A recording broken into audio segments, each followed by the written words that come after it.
Okay, what I want to do is use Photoshop's tree fill filter to add a tree and make it look realistic in this background image. Now, if you don't know much about or anything about this tree filter, you can check the previous video, part 1 of this tutorial, and then once you're through with that, come back here and we'll pick up where you left off. So, in order to add a tree to this background, first I want to clear out some things. I want to get rid of this sign in this patch of grass here. So I'm going to zoom in some and make a copy of my background layer.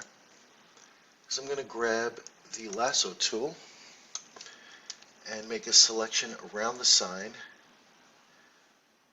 into the grass, nice and loose, and then we're going to go to the edit menu, fill, and we're going to choose here content aware. And let's see how this works out with the first pass. The layer is locked. Alright, so I'm going to unlock that layer and give it another shot. Now I'm going to go to fill and content aware. Alright, that looks very good. It did a pretty good job of clearing out the area and filling it in with what lays behind. But I'm just going to clear up some of the blur. I may be covering up over this with a tree, but just in case, depending on the position of the tree, I want to make sure that this looks as good as possible. So I'm going to grab the patch tool and grab this blurry section and drag it over to something with a little bit more texture. I'm going to do the same up here, although it looks like most of it is blurry anyway. And in the grass area, I will do the same. And for around here, where it seems like the sign had left behind some shadowed areas, I'll do the same. Grab the shadowed grass with the patch tool and drag it to a lighter area. If it hasn't come out too perfect, it can always be fixed a little bit later on, especially if you look like you're having too many repeating areas. But we're not too concerned with the grass. It's the tree that we have to worry about. So once I get this as close to workable, then I'm going to move on to the next concern here. Now that I've got that patched out, I'm going to create a blank layer over this copy, and we're going to name that tree. And then from there, we're going to go to the filter menu, render, and tree. Now I'm going to pick, for the tree type we're going to use here, I'm going to use the Robinia. I'm going to make a few changes to this. I'm going to take the light direction, throw that all the way back down to 0, so the light will be coming from the left side. The leaves amount, I'm going to bring it down to what would be the default at 70, and the leaf size down to 100, an approximation of 100. The branch's height, I'll just type this information in, 100, and the thickness, I'm going to put that back to 100. I'm going to leave the default leaves, and I'll just pick any random arrangement here. And I don't need to do anything in the advanced section. In fact, you know what I think I'm going to do? I'm going to turn the branch's height upwards a little bit, say to about 100 and go with 140. Okay, 141 it is. And click OK. And I've got my tree rendered into my scene here. Now I just want to make it fit in a lot better with the background. And first thing that I want to do is open up my free transform tool by pressing Ctrl and T. And I'm going to reduce the size a little bit and move it into position. I would say somewhere around there is just fine.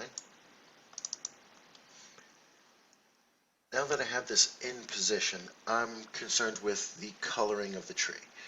I want it to match the color of the background. So what I want to do is take this background copy, and I'm going to make a copy of that, rename this to color, move it above the tree layer, and holding down my Alt key, hovering it in between the color and the tree layer until I see that little symbol, I will left click to create a clipping mask of that color layer. But it looks exactly the same because I haven't done any changes to it yet. What I need to do is go to the filter menu, blur, and average blur. What it does is it takes the numerical value of the color in each pixel of this background copy layer, adds them up, does some math work, and comes up with the average color across the entire scope of the image. And that's how I come with this dull-ish sort of desaturated brown. And I'm going to change the blend mode here to color, and it fits a lot better. I'm going to take down the opacity just a little bit to say 85. Have a little bit of the green showing through. And create another new layer. And we're going to have that clip to the tree, so hold down the Alt key and left click in between these two. And I'm going to fill this with a 50% gray. Let me zoom in enough here. And on this 50% gray layer, I'm going to change the blend mode here to overlay. And under the filter menu, noise, and add noise. I'm going to have this, the amount at about, we'll say 8%. And it's going to be Gaussian and checking off the monochromatic here, clicking OK. And we're going to add a slight blur to this noise here. So filter, blur, and Gaussian blur. We're only going to go with a blur of, say, I'm going to go with a blur of 1 pixel here. And OK that. Now we also want to add a bit of a blur to the tree itself. Let me zoom out a little and show you that the tree is incredibly sharp against the background. There is a natural blur to this background image here, and we want to help it match a little bit better. So I'm going to go to the tree layer, and we're going to zoom in at 100% so we can see. And with the tree layer active and selected here, I'm going to go to the blur menu and go to Gaussian blur, and we're only going to use a radius of 0.5 pixels to help it match the depth of field of our background image. Now, depending on the background image you would use, you might want to go with a higher radius or lower. But for this one, the 0.5 works fine for me. And the next thing that I'm going to want to do is help this bottom section of the tree blend in with the grass. It looks like it's just been thrown on there, and that's obviously not what we want. So I'm going to create a layer mask for the tree, and then grab the brush tool. Now, in order to get the brush that I want to work with, I'm going to go to Reset Brushes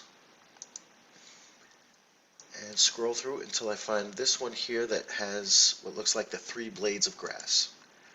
I'm going to take that and take down that size somewhat to about, say, around 40 pixels. But now we want to make some changes to the brush itself. So opening up this panel, I will get rid of transfer and color dynamics and go straight into the brush tip shape and take that spacing down a little bit to about 10%. Now the shape dynamics, I'm keeping the size jitter at 100%, and the scattering I'm going to leave at 33%. We'll see how this works out for me here. Now, with the layer mask selected and making sure that my foreground color is set to black, I'm going to mask out a small area at the bottom of the tree trunk in the shape of this randomized grass to help it look like the grass is growing around the trunk itself. So I'm going to do a couple of passes and see how this works. And adjusting the size a little bit larger. And just do a couple of swipes with either your mouse or your stylus if you happen to have a tablet until you get the look that you want. You can always switch the color back to white and paint some of the tree back in if you've gone too far. But for a start, this looks pretty good here. All right, that looks a lot better. One easy pass straight across the bottom, and if I feel that now the tree is a little bit too high up, I could paint more back in to make it seem like it's lower, or grab the move tool and move it down, but I'm going to leave it right where it is. Let me zoom out so I get the full scope here. Now everything is looking okay so far, except for a couple of things. Now the tree trunk and the branches are the one thing that really makes this filter stand out to me as being fake. It's okay if it's used on an image that you're going to be painting, doing some digital painting work, or if you want to silhouette the tree and it doesn't matter what the texture looks like on the tree. But if you want something to look realistic or as close to photorealistic as you can, you're going to want to do a little extra work with this. You can burn and dodge meticulously if you like, or you can work with some extra textures. And either on your own system in your library or going on to source material that you would find through, say, DeviantArt.com, you can find a lot of people who have taken pictures and offered up stock of tree bark and all different kinds of wood textures. So what I'm going to do is get a wood texture here. I have a texture of some tree bark, and I'm going to bring that into my image.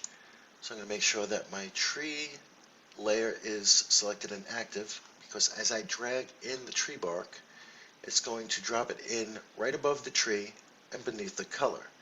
So that helps out with having the color match, plus when it drops in, it will automatically be put in a clipping mask to the tree. So let me grab the tree bark by getting my move tool and dragging that over into my image. And you see now that the tree bark is stuck within the dimensions of the tree. And it's gone off a little bit too far into the leaves, and some of the texture is a little bit too large. So we can shrink that down by pressing Control T to open up the free transform tool. And we'll adjust it as necessary. Get it just large enough to fit the trunk and the most visible branches. I can drag them up a little bit further if I want. I don't mind, because I'm going to grab those there as well. And once I got it exactly where I need it, I'll click the check mark to confirm that transformation. And then I'm going to change the name of this to texture.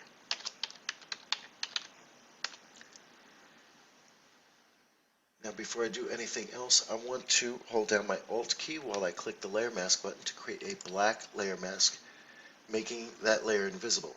What I'm going to do is paint back in the texture just over the trunk and the branches while avoiding the leaves here. So let me get a brush, make sure the foreground color is white, and let's get a very basic brush here, nice soft edge brush, about 70 pixels is fine for me. And I'm going to paint in the bark over the tree. Now I know that this still looks incredibly fake at the moment, but we'll work on the next part in just a couple of seconds. Let me get in what's most visible. Now I don't have to get every branch in every part of this tree, because the leaves do mask out a lot of it. They'll cover up, and in their complexity help make it look a bit more realistic. But I just want to get what's most visible here. And I went up just as high as here, so I'm going to paint a little bit of the bark in between the leaves there. Okay.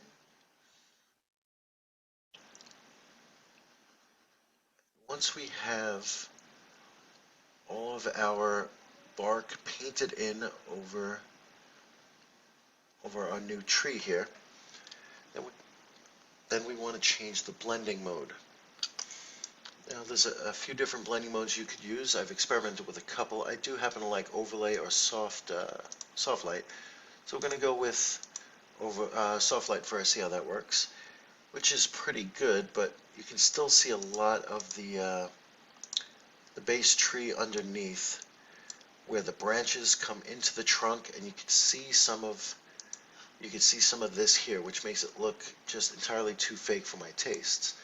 So instead of soft light, I'm going to go with overlay, which works a little bit better. And if I need to, I can take down the opacity some, just a little bit, and help some of the light and the dark that was part of the original tree come through. If it seems like the branches and this section over here would be a little too obvious to you, what you can do is go to the tree and grab your patch tool,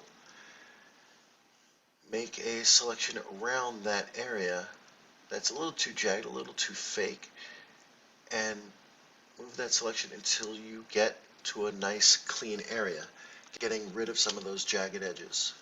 And you could do this over any of the set of branches that you need to, but everything else is looking pretty good so far. Let me zoom out some, and it's looking a lot better here. Now we're going to do a couple of last effects here to help make the tree look a lot more realistic. First thing I want to do is do some burning and dodging to help enhance the shadow and the light on this tree to give it a bit more depth. So in order to do that, I'm going to create a new layer right above the texture. And I'm going to fill that with the 50% gray and change that blend mode to overlay. Then what I'm going to do is grab the burn tool, and I'm going to select my range to be the midtones, which will affect the gray that's here on our overlay layer. And I'm going to get the exposure up to, say, 20%. And I'm going to use this to do a little bit of burning around the right side of the tree here. And with the low exposure, I can slowly dial in how much shadow I want to throw in there. And I don't want to put too much, since the scenery is fairly evenly lit here, but this will help it look a little bit more rounded instead of a flat bark texture on top of a flat tree trunk. And I'll add some down where it blends into the grass, just a little bit over there. Help it curve upwards into the tree. Throw a little bit under a couple of the branches here. I'm going to get my dodge tool and do the same, but on the left side of the trunk here, just to add some light to it.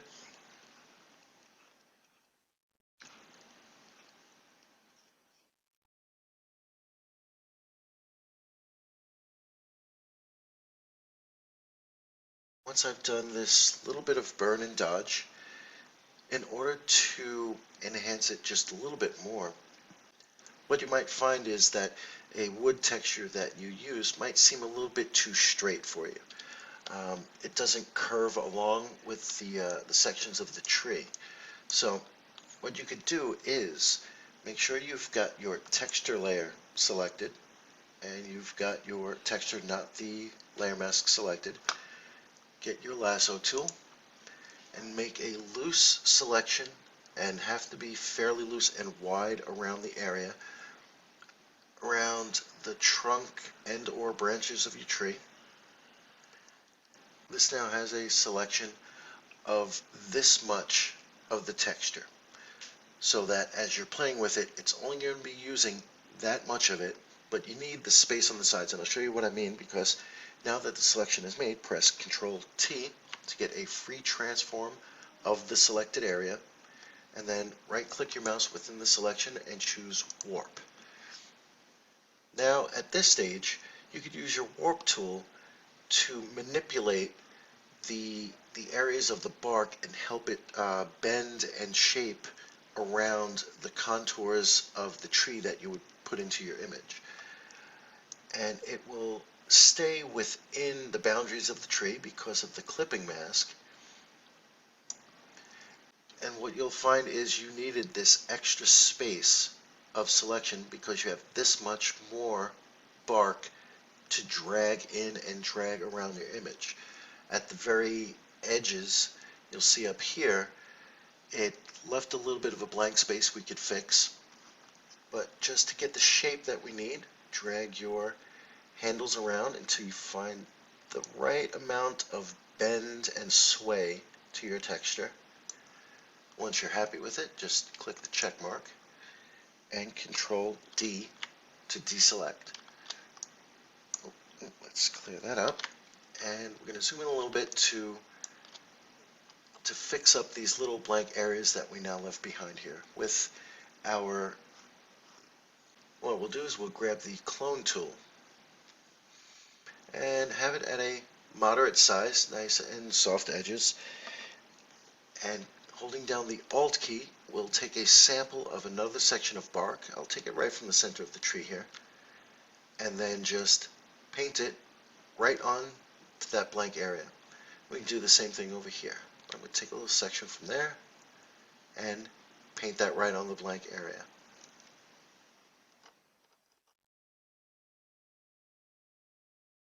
And there's one last thing that I want to do to help this out here.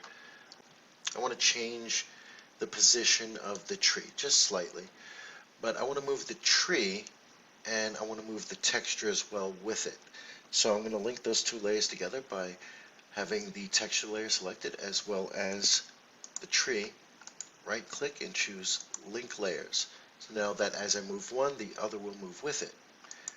So on the tree layer, I want to keep the layer mask in position. I don't want to move the mask, but I just want to move the tree. So I'm going to click this little link in between the thumbnail of the tree and the layer mask.